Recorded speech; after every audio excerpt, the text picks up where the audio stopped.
Good morning, it's Dr. Rapiti. It's the 21st of July and I want to share a follow-up patient who presented to me on the 9th of July. She came in breathless, could not even speak, and her oxygen level was 60%, the peak flow was about 50. She had to be literally assisted walking. She could not speak at all.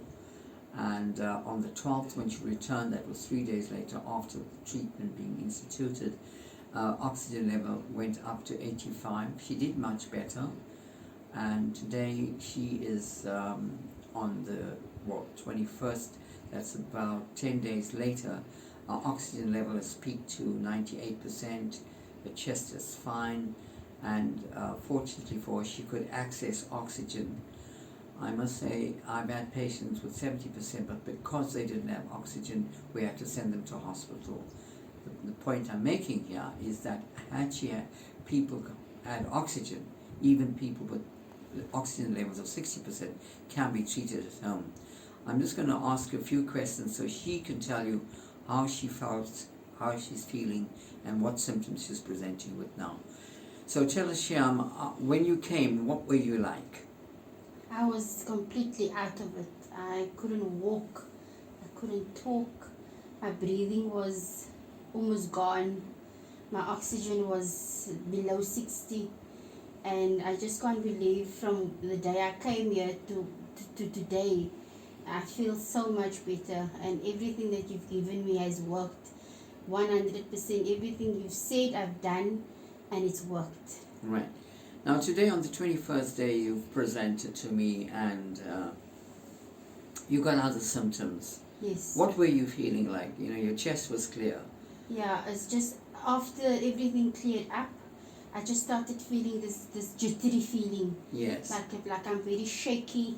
Yes. Was your heart beating fast? My heart is beating fast, yes. And you felt body pains as well? I felt a bit of muscle ache as well, mainly on top, like tension. Yes. A little bit of an anxiety, probably because of the trauma that I've been through, but that's about it.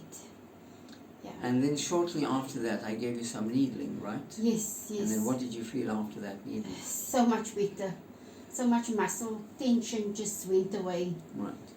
So there's something for all the big fundies out in the world who keep saying that it's long COVID, that you have muscle pains. I think you're pretty wrong. You're missing a point here. As a frontline GP, I've worked with several of these patients.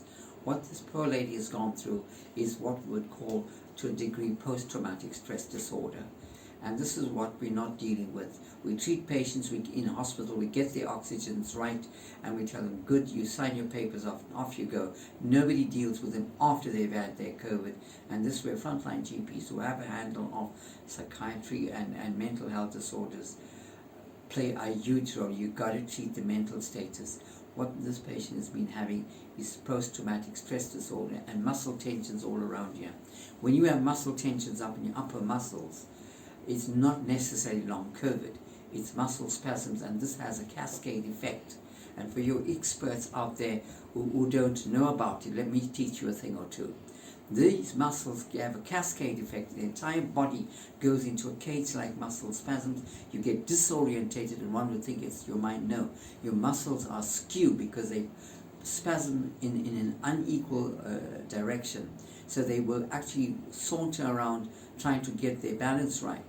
I do a needling technique, I get them right, and as you can see, within no time, she's feeling well, because once the muscles on the top are released, the rest of the muscles also get released, and they feel there's better blood flow, they feel better.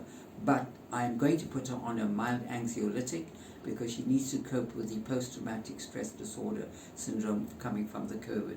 Some could get extremely depressed. These are things that need to be treated post-COVID. I think we need to pay attention to that. So any of you suffering from that, please go see your doctor, get this addressed, get it dealt with, because it can be quite debilitating, because this poor lady could not even stand, she could not walk.